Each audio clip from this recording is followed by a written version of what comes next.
celebratory interviews. I'm your host, Alicia, and I'm very excited about these interviews, just showcasing how people are growing, creating, and accomplishing things during this period of time. There's been so much uncertainty over the past year and some, and just all kinds of things happening. And yet, people are finding new and different ways to walk out their purpose. I'm excited to share stories. So, without further ado, I'd like to introduce you to my next guest, Adriana. Welcome to the show, Adriana. Hi, welcome. I'm so happy to be here. Thank you for having I'm me. so glad you're here. Thank you. Thank you. Like, I'm so excited to hear about your story, which we'll get to in a second. But how about you introduce yourself to the people? Absolutely. I'll try to keep it brief. There's a lot to introduce. But as you mentioned, my name is Adriana. I am originally born and raised in New York City, went to college, grad school in Jersey, now live in DC, and I spend quite a bit of my time in New Orleans, which happens to be where I'm at now. And I really believe in connecting people to their opportunities that align most with their purpose. That's been my mission in life before I even knew I could make money from it. So you could find me early in my career doing things in the nonprofit world, in human resources, workforce development, things like that. And then I got into consulting, working specifically with women, specifically with Black women, and helping them realize their purpose and figuring out ways for women to live an authentic and beautiful life through coaching. So that's where I pivoted to. And this past year, I went on my own journey as well. Um, and I had to make a decision whether I was going to let the stress, the anxiety, the fear of everything going on engulf me and surround me, or if I was going to acknowledge that the fear was there and push through anyway. And I chose the latter, and that included a lot of different things, which we'll talk about in our conversation. But I think that's about it that I can share for now. Oh, I'm a dog mom, love my doggy. And I'm Jamaican by ethnicity. So my whole family is Jamaican. So occasionally I might come up with a couple words here and there that a little accent here and there. That's not quite American, so that's where it comes from. Listen, And that works for me. My parents are Panamanian and there's some all right, Jamaican in there somewhere. all So right. yeah, there's a whole bunch of Caribbean over here. Love it, love it. So you get it. I do. So Adriana, tell us what we're celebrating for you this year. Oh gosh, I mean, well, first things first, I think there's a general celebration of life. I'm happy Yes. to be alive and to be healthy. Mhm. Um, I've had close family members, including my mother, who was a nurse, and actually got sick. It was very mild for her, thank goodness. And so things were very close to home. And when I say alive, I don't just mean physically breathing in and out, but alive and thriving, Mhm. and being fully tapped in and aligned with who I am, and being mindful about the present moment. So I think more than the other accolades and things like that, which I'm of course happy to talk about business wise, but that is at the basis. That's the foundation of what I'm most grateful for, and what I have to celebrate. There's just so many who didn't quite have that, who weren't able to do that. Right. So that's that's at the root of what I acknowledge and celebrate on a daily basis. So absolutely celebrating life because that is, Yeah, I mean, we've all had people close to us either contracted, even pass away from it, and just seeing how that impacts our families and just even our own mental health throughout this whole absolutely. thing. You know, which is another reason why I decided to do these because there were so many bad stories. We Hmm. saw all of the hardships and we're even going. I was going through some myself, and so I was like, nah, I can't sit in this place. Hmm. If if I don't have a story, let me celebrate others who have a story, and maybe somewhere out of it, I'll have a story too, you Yes, know? And so yes. just really reaching out and tapping into those places and spaces that Hmm. the people who were celebrating life and they were creating things because they realized like I interviewed a guy, he had he was really bad. He had COVID early on, Mm, and he's a singer, and so it took his mm, ability to sing for a while. And, just yeah, understanding the devastation is not just in the death, but in even in the aftermath and all the things that you that's had to go right. through. And Yeah. and so, celebrating what people are accomplishing, you know, out of that. So we talked about life, and yes, we are celebrating Yes, life, but from a business perspective for you, absolutely. what are we celebrating? So I am celebrating a couple of things. The first, early in the pandemic, actually right before lockdowns officially started and things like that, I had been swirling around in my mind around rebranding. I had started my consultancy initially called Anna Ford Consulting in the business services space. So strategic planning, team building, um, that change management, that's where a lot of my professional work was in. So I was really trying to go gung ho in that arena. And I also did career coaching, one on one career coaching, resume writing, interview coaching, salary negotiation, job search strategy, things like that. And I'd done that for a couple of years, but I found that there was more because I realized 99% of my clientele were women, Black women in particular. Mhm. And the type of coach that I am, I believe in holistic coaching. So sure, we have the conversation about the job that you want, but I always found myself stepping into the life coach hat. Like, yeah, I want to ask for this much, but I know I don't really deserve that because of this. And I'll have to be like, okay, hold on a second. Let's take a step back. Right. Let's talk about why you say you don't deserve this. Let's talk about what we can, the kind of barriers and the blocks that we have to address head on.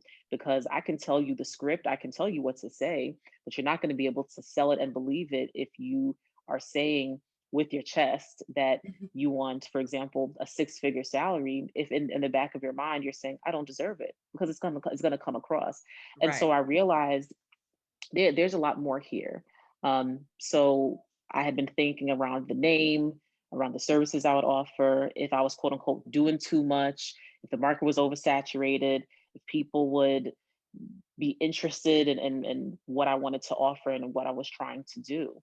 Mhm. I mean, that's part of the reason why I was really grateful for the Cornell's program, is that that's the first thing we discussed and talked about.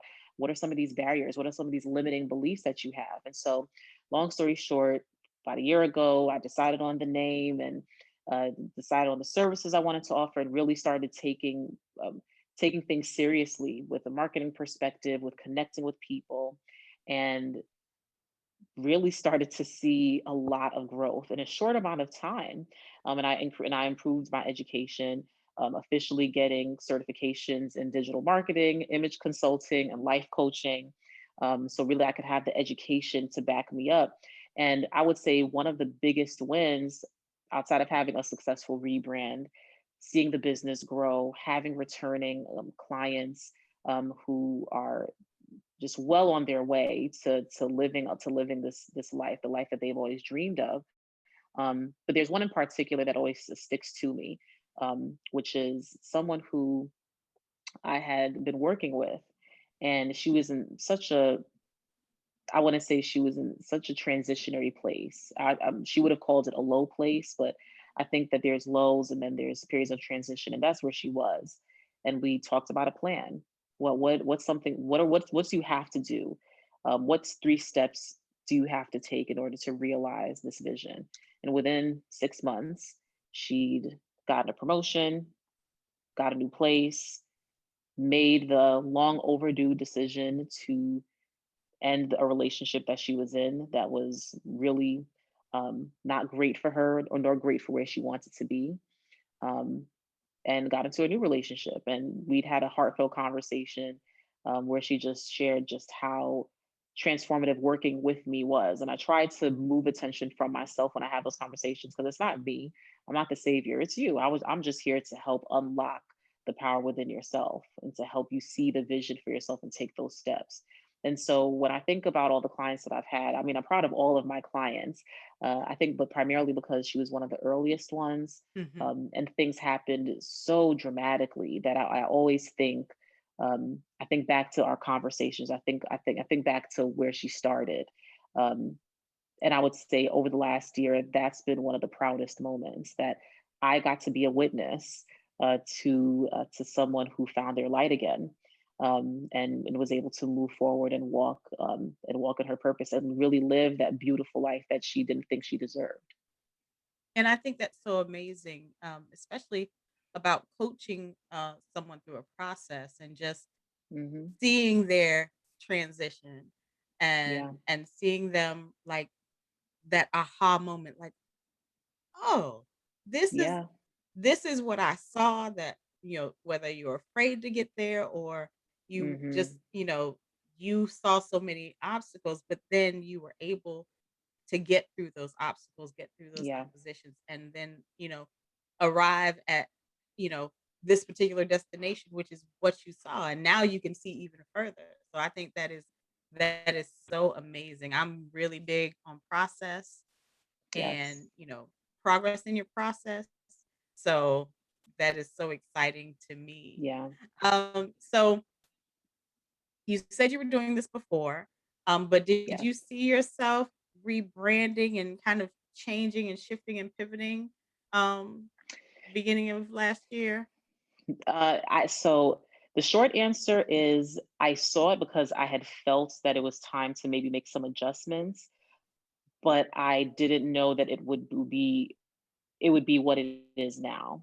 Um, I had spent for quite some time, I think, trying to force a particular direction I wanted to go in, as opposed to really paying attention to what people wanted, to what women wanted from me, the kind of experiences that they wanted.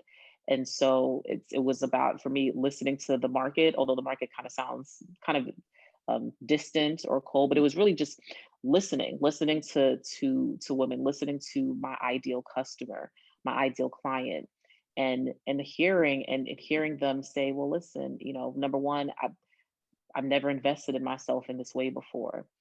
Are you a therapist? No, I'm not a therapist. So what does this look like? What does this process look like?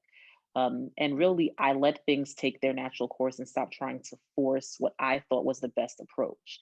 And I think that's a huge lesson. Yes, for entrepreneurs, absolutely. I think many entrepreneurs say the same thing, but it's a lesson in life. Sometimes we keep trying to force something to happen in the way that we thought it's supposed to happen. And Mhm. one of the biggest lessons that I learned over this past year, even though I had kind of thought about the rebranding, but I thought I wanted to rebrand it this way because I wanted it to look like this brand or that brand.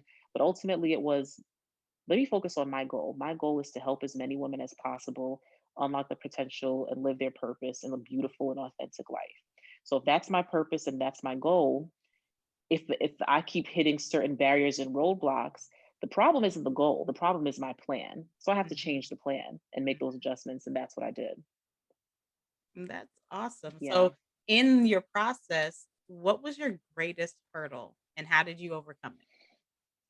I would say there's the more, I guess, uh, convoluted kind of answer, which is I had a lot of limiting beliefs, thinking, okay, well, maybe the market is saturated.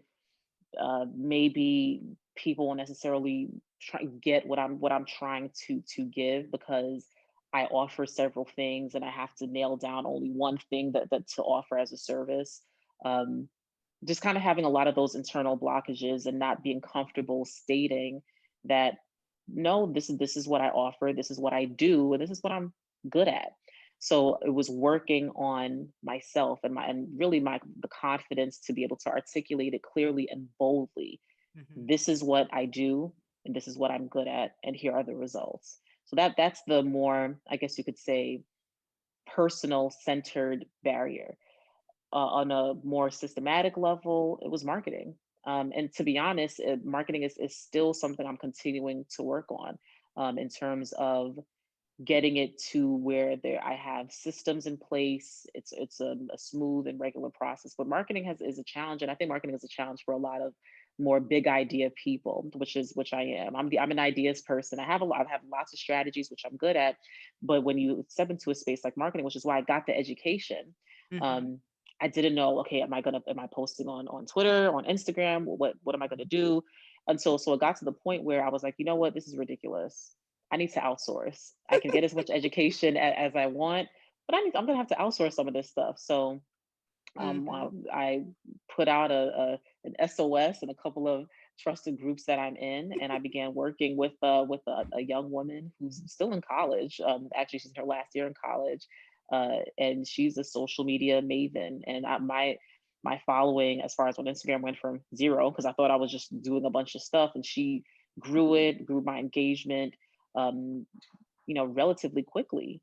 And so that was something that I legitimately learned and got together just almost right away. Hold on a second. I'm sorry.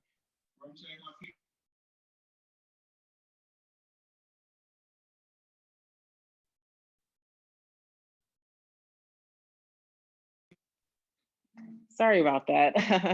No, you're um, fine. yeah. So that outsourcing, eventually saying, listen, I can't do everything by myself. And marketing in particular is one of those things that is it's a little convoluted for me. So once I did that and had the help, um, that was particularly just really, really helpful. I mean, and even now, learning to build my email list, having subscribers to an email, and recognizing that I'm not spamming, I'm keeping the communication, and with my offerings and my services, building an authentic group of dynamic women who maybe they're not ready right away, and they can only take some of the more free resources, or the free resources that I offer. But once they're ready, which has happened, once they're ready financially, once they're ready mentally, emotionally, that's when they reach out on their own and say, okay, Adriana, I'm ready. I'm ready to do an image consulting session. I'm ready to do a career coaching session. Um, I, I, I keep getting into the same kinds of relationships. Why do I do that? I'm ready to have this conversation. I'm ready to plan out this strategy. So it's two sides of the same coin, working on those self or removing a lot of those internal barriers that I had, and then also recognizing that I can't do everything on my own. And honestly, you got to spend money to make money in many instances. And when you outsource, when it's worth it, the payoff is there. Absolutely. Listen, I'm big on outsourcing because, Hmm. and also I'm big on education. I'm glad what you're supposed to do, how Yeah, it's supposed to go. I'm big on educating people, but I'm also big on, hey, listen, this is not my thing. I know what it should look like though. So when yeah, you do it and you do it right, I know what you're doing. yeah, Not yeah, this is not my thing, but I know what's supposed to happen. So I'll know how to, you know, guide you if, or I know where it's supposed to go. So, and those really yeah, are, marketing is real scary for people. And yeah, couple that with, you're thinking about from a personal perspective, okay, there's a lot of people out here trying to do this, then when you start to combine those, it's like, maybe, you start yeah, to take a different look at it and might step back, but you stepped up and you started and rebranded and did all that. So kudos to you for overcoming those obstacles. So in the process, and launching this and outsourcing what you needed to and getting your business in check, what did you learn about yourself? oh boy, a lot. I would say chief among them is that um, I had a really bad habit, and it became very evident to me. But I had a really bad habit of, um, I'm not going to say over promising, but stretching myself thin, saying yes to everything and everyone. Not every client is your client. Mhm. Um, That's and true. finding myself um, being stressed out, managing things, managing projects that were not in alignment with who I was. And Mhm. I had to ask myself some of those questions, like, okay, well, why do you do that? What's the basis behind that? And it, really came to me to the realization that it's because I never wanted to be seen, or didn't want to be seen as a failure, as lazy, um, or as someone who wasn't a super duper hard worker. Like I've always kind of had that hustle mindset. I mean, Caribbeans, Jamaicans, it's like, all right, you need 3 jobs minimum. I was just about to You say know. that. I was like, that's a cultural thing. Like I Yes, know because I yes, have always had more than one job because that's what we do. yes, We always have more than one job. It was always. it like it didn't even dawn on me. Oh, I just one thing. Just- I don't Right. know what Like that that. looks like. I'm sorry. No, Me I'll have either. 3 on the side. So, but I think in this space though, Yeah. um, when we are the creator of the thing, Hmm.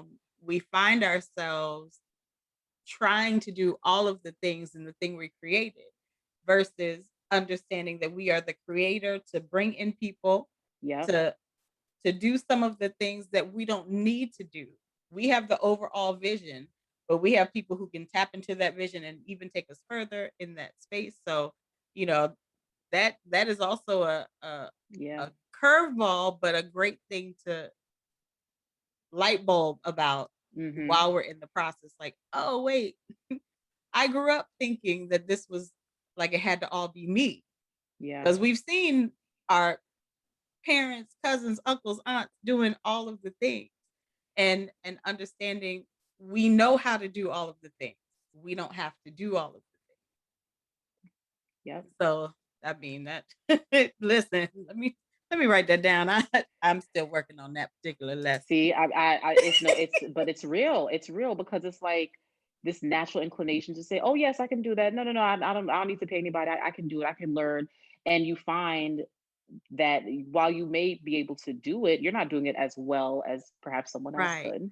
And you're not serving yourself by burning the candle at both ends because eventually, if not immediately, something will suffer. right, Either your mental health, your physical health, your relationships, platonic or otherwise. Somewhere, somebody somewhere is going to be in pain or not thriving as much as they could. And so I had to learn that. I had to say, you know what? Listen, I know I'm not lazy. I don't. It doesn't matter. Yeah, I have to say no sometime. I can't say yes to everything, right. especially if it's not serving me. So Mhm. yeah. So second to last question. Hmm. Um, Hearing about your story and all of the things that you've accomplished over the last year and Yeah. rebranding and getting putting your business in a different space, what encouragement would you give to someone right now? Number one is have a plan. If you have the plan and you have your goal and you keep finding or running into barriers, then revisit the plan. There's nothing wrong with revisiting and adjusting, but you can't know where you're going if you have no idea how you're going to get there. So when someone is struggling or they feel like things aren't working out for them, I always ask, I have to, as my profession as a coach, well, let's talk about the plan. Let's hammer out what the plan is, what steps you're taking, what the strategy is. Many instances, the strategy is a little shaky. It's not quite there yet.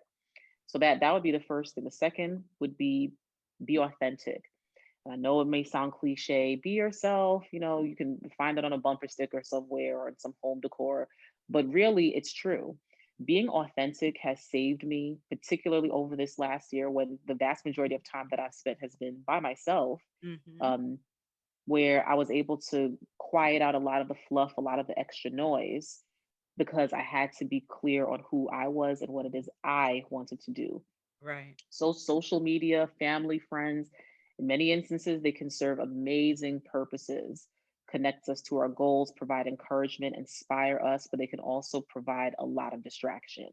Well, why Mhm. do you do this? Why don't you do that? Oh, this and that. Now you're on Instagram and thinking, well, maybe I should take my pictures this way. Maybe I should do this. I mean, this person is an influencer, photographer, travel blogger, and chef. Maybe I should be an influencer of travel. Blah, blah, blah, blah. No, hold on. Who are you? Who are you first? Right. What do you like to do? What comes that it doesn't have to come naturally, but what are the things that keep you up at night that you dream about? Now if that's the authentic to who you are, now let's create a plan to flesh that out. So as a business person, as an entrepreneur, um, I had to get real about that. There were instances where I said, well, I should do this, or I should provide, for example, I should maybe just do resume writing because that's what everyone wants me to do. But I realized I'm good at resume writing, but I don't want to be a resume writer. um, and I had to make that adjustments. And did I have a loss out on money because I made that adjustment and said, I'm going to discontinue this particular service, maybe not permanently, but I'm going to discontinue it for now. It's very time consuming, and I prefer coaching. I prefer empowering people so that they have the knowledge, skills, and tools to write their own resumes. um, and I feel all the better for it. Granted, I may not see as much money on the front end from a financial perspective, but on the back end, it pays off a lot more. So that's something that I always tell people. Um, is your business model authentic to who you are? Is your service authentic to who you are, or are you doing it because it's something that someone told you that you should do, or something that you feel like you should be doing? Mhm. And that's great encouragement because there are a lot of people out here just doing stuff for Hmm. paychecks, which, you know, hey, Yeah, we need a paycheck. Amen. absolutely. But you know, are they walking out their purpose Hmm. as their authentic self? And I'm really big on that as well. Yeah. Because we spend we spent too much time hiding behind jobs and people and things. Hmm. And I believe over the last year we've learned you just gonna you gonna get this. Whatever it is. That's it. Yeah. We've been at home on Zoom meetings and sweatpants. So listen, you gonna Hmm. get this. And Yeah. I think that's one of the greatest things that's happened out of all of the tragedy that has happened. It has Hmm. allowed us to really rediscover who we are Yeah. and what our purpose is on this planet. So, thank you so much for that encouragement. And thank you so much, Adriana, for being here. Before we go, can you tell us where we can find you online? Sure, absolutely. So you can find me on Instagram at the Elan Principle. That is TheElan Principle, Principle. And you can also find me and go to my website at www.levelupchecklist.com. Level up, Levelup checklist, CHECKLIST.com. And of course, you'll see my different offerings. If you're not quite sure yet, I offer plenty of different resources. You can start by subscribing to my mailing list. I don't spam because I hate it probably just as much as you do. So I might send out maybe a bi-weekly email at most with little tidbits and things for you to get started. And I also have a free downloadable guide on the website as well. So you can get started on your plan. Awesome, awesome. Whoop, whoop. I like subscribing and I like free. So yes, you All right. I'm in. And I hope you all will make sure to check her out as well. Once again, thank you, Adriana, for being Thank here. you. And thank all of you for watching. Make sure you like, share, and subscribe. And until next time, have an amazing day. Bye, guys.